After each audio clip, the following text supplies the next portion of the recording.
Away from the vehicle, now. Is there a problem, officer? Where did you get that uniform? I'm a Navy SEAL. I just came from a memorial ceremony at Naval Base San Diego. You got ID? Yes, but what exactly am I being detained for? Hands on the car. Don't argue. Deputy Sheriff Travis Holbrook had been with the San Bernardino County Sheriff's Department for 9 years when he responded to a call that would destroy his life and send him to federal prison for 58 years. He was 34 years old, experienced enough to know better, confident enough to believe his judgment was infallible. One Friday night at a gas station on Highland Avenue, he saw a black man in a Navy uniform and decided it had to be fake. The man was Lieutenant Commander Darius Mitchell, a decorated Navy SEAL with 16 years of service, multiple combat deployments, and medals for extraordinary heroism. What Holbrook did next, ignoring Mitchell's credentials, dismissing his military ID, and arresting a war hero in full dress uniform, would trigger a Pentagon investigation, federal charges, and a trial that exposed 9 years of documented racial profiling. Holbrook's record told a story San Bernardino County had ignored for nearly a decade. 14 complaints over 9 years. 14. Every single one involved people of color. Every single one followed the same pattern. A black family barbecuing in Glen Helen Regional Park, Holbrook demanded permits, threatened citations when they questioned his authority. A Hispanic teenager skateboarding near Victoria Gardens Mall, detained for 40 minutes, backpacks searched without consent. An Asian businessman photographing architecture downtown, questioned about terrorism surveillance. A black college student driving through Rancho Cucamonga, pulled over for driving suspiciously, car searched, no contraband found. The complaints were documented. The pattern was obvious. But San Bernardino County treated each incident in isolation, never connecting them into what they clearly formed. A deputy who saw people of color in spaces where his biased mind said they didn't belong. Supervisors noted in his evaluations that Holbrook was results-oriented, but sometimes overzealous in community interactions, that he could benefit from additional de-escalation, training, that he should work on cultural sensitivity. But those notes never became consequences. 3 complaints resulted in written reprimands filed away and forgotten. 4 triggered mandatory retraining sessions Holbrook attended but never internalized. 7 were closed with insufficient evidence, despite witness statements. 0 resulted in suspension, demotion, or termination. So Holbrook kept patrolling, kept stopping, kept assuming, and San Bernardino County kept ignoring the pattern until the night Holbrook targeted someone who couldn't be dismissed, someone whose credentials came with Pentagon backing, someone whose arrest would finally force accountability. Lieutenant Commander Darius Mitchell was 38 years old when Deputy Holbrook decided his Navy uniform must be fake. Mitchell had been a Navy SEAL for 16 years. 16 years of service most people can't comprehend. He joined the Navy at 22, desperate to escape San Bernardino's cycle of poverty and violence that had claimed 3 of his high school friends. Basic training at Great Lakes, then BUD/S, basic underwater demolition, SEAL training, where 80% of candidates quit. Mitchell didn't quit. 6 months of hell, cold water immersions, endless physical torture, sleep deprivation designed to break you. He graduated, earned his trident, the gold pin SEALs wear with pride.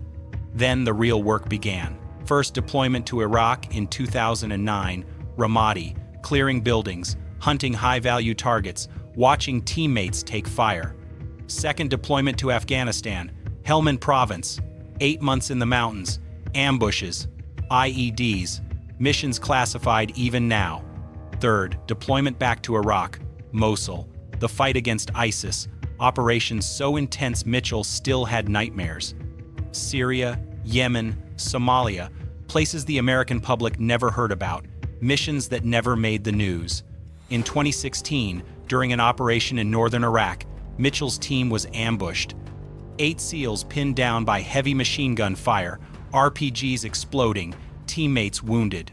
Mitchell, already hit by shrapnel, his leg bleeding, ran into the kill zone 3 times, dragging wounded operators to safety. He held a position alone for 12 minutes while the team evacuated, taking fire from 3 directions, returning fire until his ammunition ran out. All 8 teammates survived.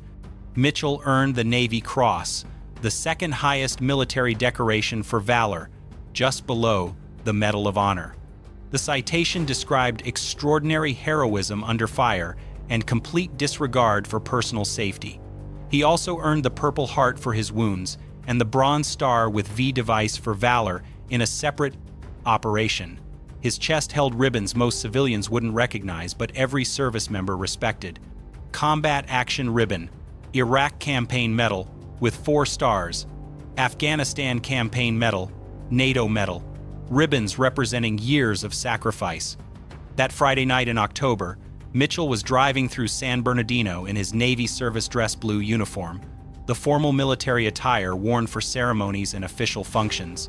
He'd just come from Naval Base San Diego, a memorial service for a fallen teammate, a brother killed in a training accident. The service had been emotional, exhausting, a reminder of how many friends Mitchell had buried. He was driving to his mother's house to surprise her, hadn't seen her in 8 months, couldn't tell her where he'd been. Classified deployment, dangerous work. He just wanted to hug her, sleep in his childhood bed, pretend for a weekend that the world wasn't burning. At 10:47 p.m., his fuel light came on. He pulled into the Chevron station on Highland Avenue. The Chevron station on Highland Avenue sits at the intersection where San Bernardino's working-class neighborhoods meet the slightly more affluent areas to the north. It's the kind of 24-hour station that serves late-night shift workers, long-haul truckers, and people just passing through. Bright fluorescent lights, 8 pumps, small convenience store with bulletproof glass at the counter. On a Friday night in October, the station was quiet. Just a few cars, people minding their own business, getting gas, and leaving. At 10:47 p.m., Lieutenant Commander Darius Mitchell pulled his silver Honda Accord into pump number 5. He stepped out, still in his Navy service dress blue uniform. The uniform is unmistakable: dark navy blue jacket with gold buttons, white shirt underneath, black tie, and matching navy trousers. On his left chest, rows of ribbons in precise military alignment, the Navy Cross at the top, its blue and white stripes immediately recognizable to anyone with military knowledge, Purple Heart below that, Bronze Star with the small bronze V device for valor, campaign medals, service ribbons, each one telling a story of deployment, sacrifice, combat. On his right chest, his gold seal trident, the eagle clutching an anchor, trident, and pistol, the pin every SEAL earns after years of training. His shoulder board showed 2.5 gold stripes, the rank insignia of a lieutenant commander, 04, equivalent to an Army major. His military bearing was obvious: the way he stood, shoulders back, head up, the posture drilled into service members through years of training. His shoes were polished. His uniform was immaculate despite the long day. He looked exactly like what he was, a decorated Navy officer in formal military attire. Mitchell swiped his credit card at the pump, selected regular unleaded, and began filling his tank. He was exhausted, emotionally drained from the memorial service, from saying goodbye to another teammate who'd survived combat only to die in a training accident. He was thinking about his mother, about how surprised she'd be to see him, about whether she'd made her famous peach cobbler recently. He wasn't thinking about the person watching him from across the parking lot, someone who saw his uniform, saw his skin, and decided something must be wrong. Before we continue, where are you watching from? If this is your first time here, please hit that subscribe button. Stories like these need to be shared, and your support helps us bring more truth to light. The call came into San Bernardino County Sheriff's Dispatch at 10:51 p.m., anonymous caller, refusing to provide a name, calling from a cell phone that would later be traced to an apartment complex 3 blocks from the Chevron station. "Hi, I'm calling about a suspicious person at the gas station on Highland Avenue. There's a black guy wearing what looks like a military costume, and he's been standing there for a while. He looks threatening. I think he might be impersonating a service member or something. Can you send someone to check it out?" The dispatcher asked standard questions. "Is the person doing anything threatening? Has he approached anyone? Is he carrying weapons? No, but he just looks suspicious. The uniform looks fake. I don't think he's really military. He doesn't look like he should be wearing that. The dispatcher logged the call, suspicious person, possible stolen valor, and sent it out. The call was assigned to Deputy Travis Holbrook, who was patrolling 2 miles away. Holbrook responded immediately. This was exactly the kind of call that activated every bias in his pattern. A black man in a space where Holbrook's assumptions said black men didn't belong, wearing something that seemed too legitimate, too accomplished, too authoritative for Holbrook to accept as real. In Holbrook's mind, the narrative was already written before he arrived. Black guy in military uniform at a gas station late at night, probably homeless, probably mentally ill, probably bought the uniform at a thrift store or online. Stolen valor, impersonating a service member, that's a federal crime. He's going to investigate, probably make an arrest. Another case closed. Holbrook didn't consider that the uniform might be real. He didn't think about calling the base to verify. He didn't wonder why someone impersonating military would wear such an elaborate, expensive, perfectly fitted dress uniform with specific medals and ribbons. He just saw a black man in a military uniform and decided it had to be fake. His bias was so complete, so ingrained after 9 years of targeting people of color without consequences, that evidence didn't matter. His assumptions overrode reality. He pulled into the Chevron station at 10:54 p.m., lights flashing, already approaching this as a criminal matter rather than a welfare check. Mitchell was finishing pumping gas, replacing the nozzle, closing his fuel door, when he saw the patrol car pull in fast, lights swirling red and blue across the concrete. Deputy Holbrook stepped out of his patrol car before it fully stopped, his hand resting on his duty belt near his weapon, his posture aggressive, confrontational. He walked directly toward Mitchell, who was standing next to his Honda, fuel door closed, receipt printing from the pump. Mitchell turned and saw the deputy approaching fast, lights still flashing, and his stomach dropped. He'd been here before, not exactly this situation, but close enough. He knew what was happening. Step away from the vehicle, hands where I can see them. Now. Mitchell raised his hands slowly, palms out, visible, non-threatening. His voice was calm, controlled, the tone of someone trained to de-escalate tense situations. Officer, I'm just getting gas. Is there a problem? Holbrook stopped 3 feet away, his eyes scanning Mitchell up and down, taking in the uniform, the medals, the insignia, and seeing none of it as real. Military costume isn't funny. You need to take it off right now. Mitchell's heart sank. He'd served 16 years, deployed to combat zones most Americans couldn't find on a map, earned medals for valor under fire, and he was being told his uniform was a costume. He recognized the tone, the assumption, the accusation. This wasn't about the uniform. This was about his skin. Officer, this isn't a costume. I'm an active duty Navy SEAL. I just came from a memorial service at Naval Base San Diego. I'm on my way to visit my mother. Holbrook's expression didn't change. Sure you are. Stolen valor is a federal crime. You're impersonating a military officer. Mitchell felt anger rising but kept his voice steady. 16 years of training, of staying calm under pressure, of controlling his reactions when lives depended on it. Sir, I'm not impersonating anyone. This is my uniform. I earned it. I can show you my military ID, my orders, anything you need to verify.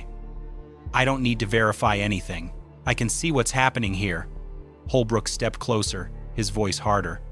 You bought that uniform, put on some fake medals, and now you're walking around pretending to be something you're not. It's disrespectful to real service members. Mitchell's jaw tightened. He'd lost friends in Iraq and Afghanistan. He'd held dying teammates. He'd been wounded saving others. And this deputy was telling him he was disrespecting service members. Other customers at the gas station were starting to notice. A man at pump 3 slowed down, watching. A woman inside the convenience store pressed her face against the glass. Should officers verify military credentials before accusing service members? Drop your answer below. Mitchell reached slowly into his jacket pocket, moving deliberately so Holbrook wouldn't misinterpret the action. Officer, I'm reaching for my military ID. It's in my inside pocket. I'm going to show you my credentials. Keep your hands where I can see them. Holbrook's hand moved closer to his weapon. Mitchell froze, then moved even slower, pulling out his military ID card, the common access card that every service member carries. He held it out. This is my military ID. Lieutenant Commander Darius Mitchell, United States Navy. My DoD ID number is right here. You can call Naval Base San Diego. You can call NCIS. You can verify everything. Holbrook took the card, glanced at it for maybe 3 seconds, and handed it back. Anyone can print a fake ID. They sell them online for $20. Mitchell stared at him. The ID had holograms, security features, an embedded chip, the Department of Defense seal. It was as official as an ID could be. This isn't fake. Look at the security features. Look at the hologram. This is a military common access card. It's impossible to fake convincingly. Looks fake to me.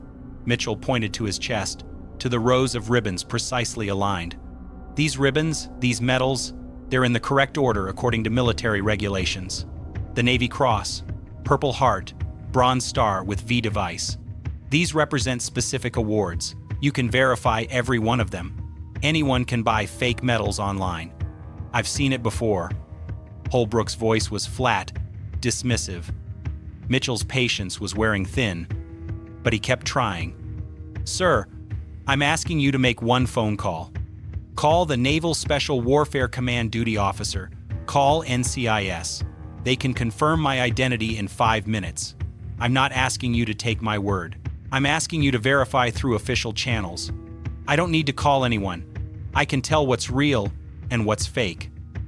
This was the moment where bias became impenetrable. Holbrook had decided before he arrived that Mitchell was impersonating a service member. Every piece of evidence after that, the ID, the uniform, the medals, the calm demeanor, was filtered through that initial assumption. He wasn't looking at a Navy SEAL. He was looking at a criminal trying to deceive him. The gas station security cameras were recording everything from 2 angles, one mounted above the pumps, one above the convenience store entrance. The footage would later show Mitchell standing calmly, hands visible, speaking in controlled tones. It would show Holbrook aggressive, dismissive, refusing to examine the evidence. Other customers were pulling out their phones now. A man at Pump 7 had his camera up, recording. The woman in the store was filming through the glass. Everyone could see what was happening. A black man in military uniform being accused of impersonating a service member despite showing credentials. Mitchell tried one more time.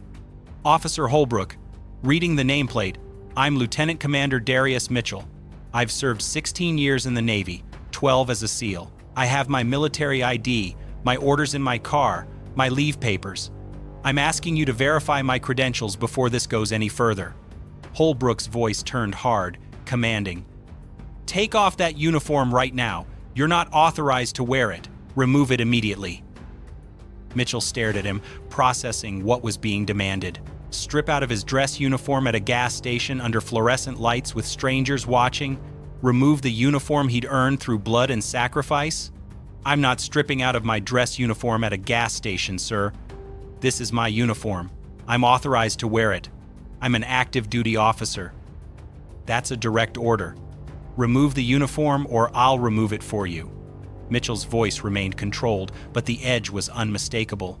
Officer, what you're demanding is unreasonable and unlawful. I'm not removing my uniform. I've shown you my credentials. I've asked you to verify my identity. You're refusing to do basic due diligence. Holbrook reached for his radio. Dispatch, this is 3 Adam 1-2. I need backup at the Chevron station on Highland. Suspect is belligerent, refusing lawful orders, possible stolen valor situation. Mitchell's hands were still raised, visible, non-threatening. His voice carried across the parking lot, clear enough for the recording phones to capture. I am not belligerent. I am not refusing lawful orders. I am a lieutenant commander in the United States Navy, and I'm being unlawfully detained. Holbrook stepped closer, invading Mitchell's space. You're impersonating a military officer? That's a federal crime under the Stolen Valor Act. You're under arrest. The irony was staggering. Holbrook was accusing Mitchell of stolen valor while about to commit deprivation of rights under color of law, false imprisonment, assault on a military service member, multiple federal felonies that would send Holbrook to prison for decades. But Holbrook couldn't see it. His bias was complete. Mitchell took a slow breath, the kind he'd learned in combat when staying calm meant survival. "Sir, I've served this country for 16 years. I've deployed to Iraq, Afghanistan, Syria. I've been wounded in combat. I've saved lives. I've earned every ribbon on this uniform. I'm not a criminal. I'm asking you one more time to verify my credentials before you make a mistake that destroys your career. Your career is over, buddy. You're going to jail." 2 more patrol cars pulled into the station, lights flashing, sirens winding down. Deputy Maria Santos and Deputy Jeff Coleman stepped out, assessing the situation. A black man in military uniform, hands raised, calm demeanor. Their colleague aggressive, confrontational. Santos exchanged a glance with Coleman. This didn't look right. Santos approached first. "Holbrook, what's the situation? Stolen valor. Subject is impersonating a naval officer, refuses to remove the fake uniform, refuses lawful orders." Santos looked at Mitchell, at the uniform, at the rows of medals that looked expensive, official, precisely arranged. "Sir, can you identify yourself?" Mitchell's voice was steady, professional. "I'm Lieutenant Commander Darius Mitchell, United States Navy SEALs. I showed Deputy Holbrook my military ID. I've asked him repeatedly to verify my credentials through Naval Base San Diego, or NCIS. He's refused. This is an unlawful detention." Coleman stepped closer, examining the uniform more carefully. The ribbons were in correct precedence order, Navy Cross at the top, something you couldn't fake without detailed military knowledge. The trident looked authentic, the weight and quality of real gold. The shoulder boards showed proper rank insignia. "Holbrook, did you verify his ID?" "It's fake. Anyone can see that." Santos pulled out her phone. "What base are you assigned to, sir?" "Naval Amphibious Base Coronado, SEAL Team 3. My commanding officer is Captain Raymond Torres. The duty officer tonight should be Lieutenant Hayes. You can call the quarterdeck. They'll confirm my identity in 2 minutes." Santos started to dial. Holbrook grabbed her arm. "We don't need to call. I'm telling you it's fake." Santos pulled her arm away, her expression hardening. "Holbrook, if there's any chance he's legitimate, we verify. That's basic procedure. He's not legitimate. He's black. Look at him. You really think he's a Navy SEAL?" The words hung in the air, captured by multiple phones, recorded by gas station cameras. The implicit bias made explicit. Santos and Coleman both recoiled. Mitchell closed his eyes briefly. There it was. The truth Holbrook had been dancing around, finally said out loud. Coleman's voice dropped low. "Holbrook, what did you just say?" But Holbrook was committed now, too deep to back out. "I'm arresting him. Subject, turn around, hands behind your back." Mitchell made a decision. He could resist, argue, make this physical, or he could comply, document everything, and let the system that Holbrook represented deal with what came next. He turned around, placing his hands behind his back. "I'm complying under protest.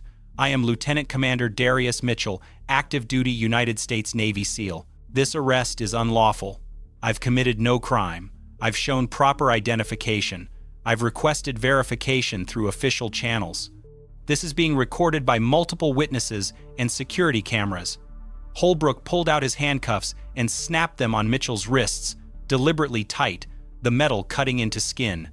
Mitchell winced but said nothing. The handcuffs crushed against his uniform jacket, wrinkling the fabric, pressing the metals into his chest. Santos stood frozen, her phone still in her hand, watching something that felt catastrophically wrong. Coleman's face showed pure horror at what his colleague was doing. Holbrook walked Mitchell toward his patrol car, one hand gripping Mitchell's arm, the other on his duty belt. Mitchell's dress shoes scraped across the concrete. His uniform, immaculate 10 minutes ago, was now wrinkled, disheveled. The ribbons sat askew. His tie was pulled to one side. A decorated war hero, a man who'd earned the Navy Cross for extraordinary heroism, being perp-walked across a gas station parking lot like a common criminal. The customers at the gas station erupted. "He's really in the military. We saw his ID. Check his credentials. Call the base. This is wrong. He didn't do anything. Officer, you're making a mistake. He showed you his ID." Holbrook ignored them all. Several onlookers had called 911, but the dispatcher said deputies were already on scene. Others felt powerless to intervene with an armed officer. Santos and Coleman stood by their cars, uncertain, conflicted, watching their colleague commit a federal crime. Why do some officers see black men in uniform and assume it's fake? Comment your thoughts. The drive to the San Bernardino County Sheriff's Station took 11 minutes. Mitchell sat in the back of Holbrook's patrol car, hands cuffed behind him, the metal digging into his wrists. The partition separated him from Holbrook, who drove in silence, probably already writing his arrest report in his head, convinced he'd done good police work. Mitchell stared out the window at the streets he'd grown up on, the neighborhoods he'd escaped through military service, now being driven through them in handcuffs. They arrived at the station at 11:19 p.m. Holbrook pulled into the Sallyport, the secure garage where prisoners are brought in, away from public view. He opened the back door and pulled Mitchell out, walking him through the metal door into the booking area. The booking sergeant on duty was Luis Moreno, a 19-year veteran who'd seen everything, or thought he had. He looked up from his computer as Holbrook walked Mitchell in and froze. A man in Navy service dress blues, full uniform, rows of ribbons on his chest, the Navy Cross visible at the top, gold trident on his lapel, hands cuffed behind his back. Moreno stood up slowly. "Holbrook, what the hell did you arrest?" "Stolen valor. Subject was at a gas station impersonating a naval officer, wearing a fake uniform, fake medals. Refused to remove the uniform when ordered. Refused lawful commands. I'm booking him for impersonating a military officer under federal statute."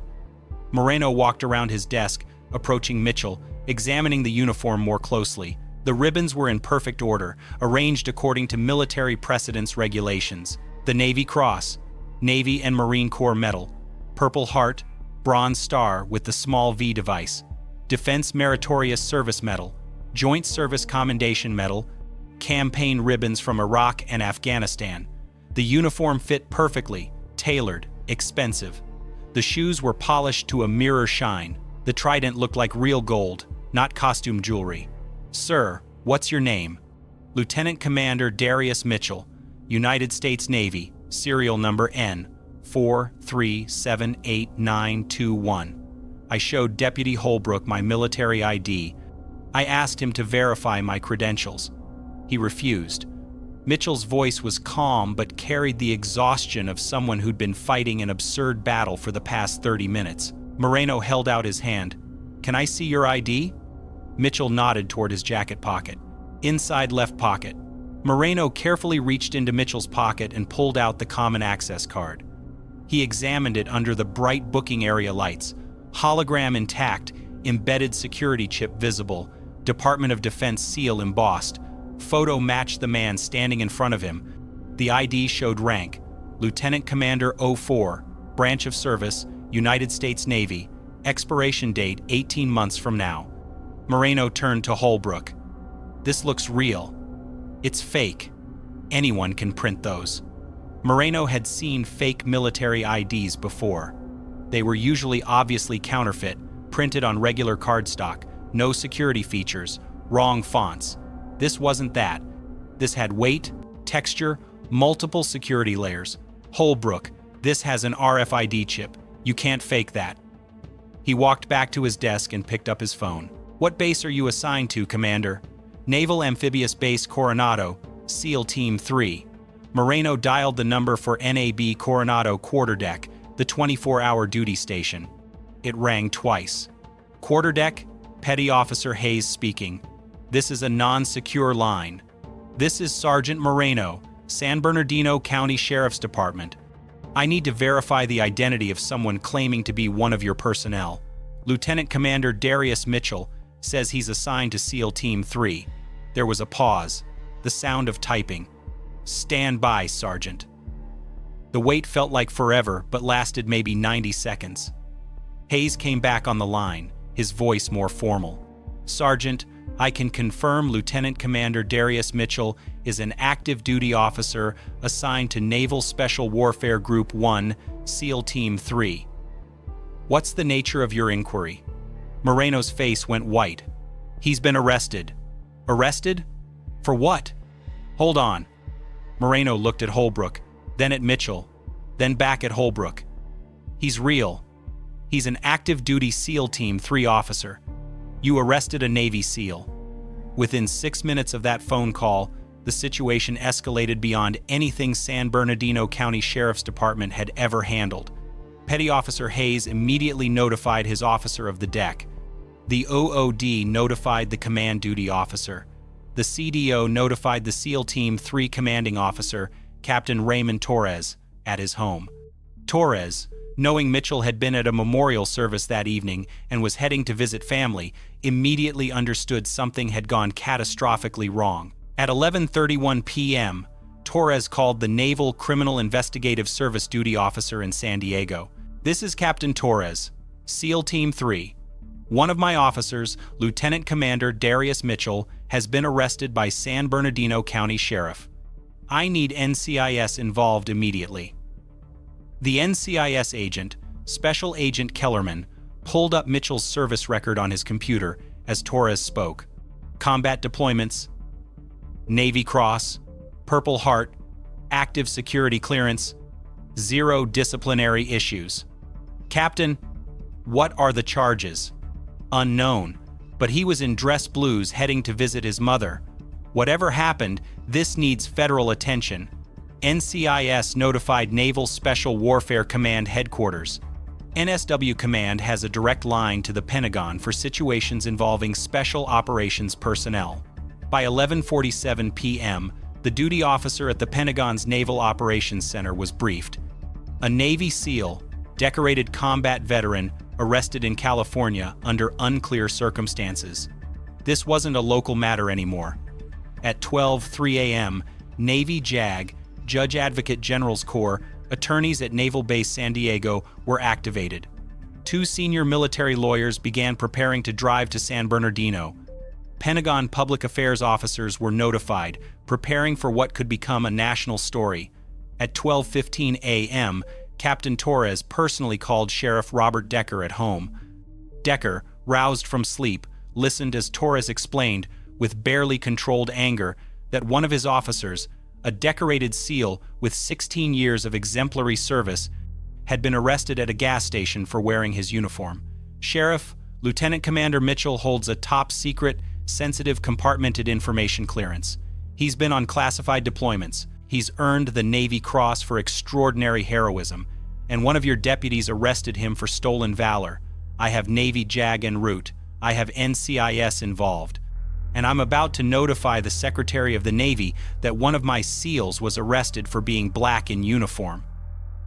Decker's blood went cold. He immediately called the station, demanded the watch commander brief him. The watch commander pulled the booking information, saw Mitchell's name, saw the charges, saw that Sergeant Moreno had already verified Mitchell's military status. Decker arrived at the station by 12:40 a.m., still in civilian clothes, his face showing the horror of someone who just realized his department had committed an unthinkable error. He walked into the booking area where Mitchell still stood, hands now uncuffed, uniform wrinkled, but dignity intact. "Commander Mitchell, I'm Sheriff Decker. I cannot adequately apologize for what's happened. You're being released immediately. All charges are dropped." Mitchell's voice was quiet, controlled. "Sheriff, your deputy arrested a decorated military officer at a gas station for wearing his uniform. He refused to verify my credentials. He demanded I strip out of my dress blues in public.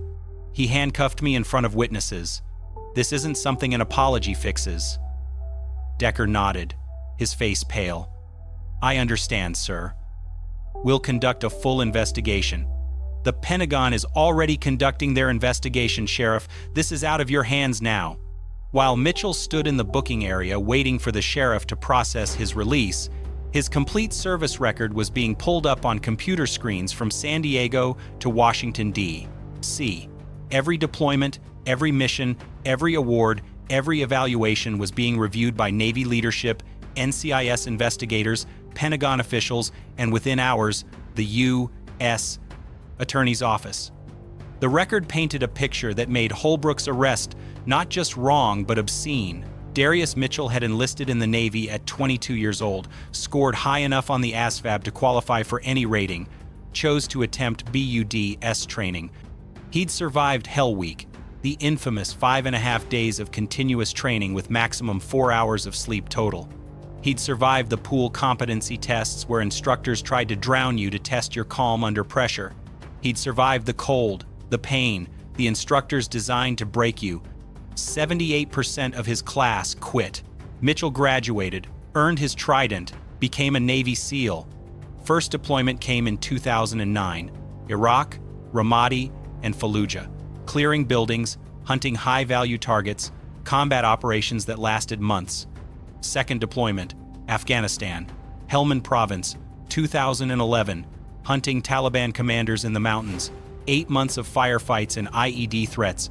Third deployment, back to Iraq in 2014, Mosul, fighting ISIS, operations so intense the casualty rate for his platoon was 40%.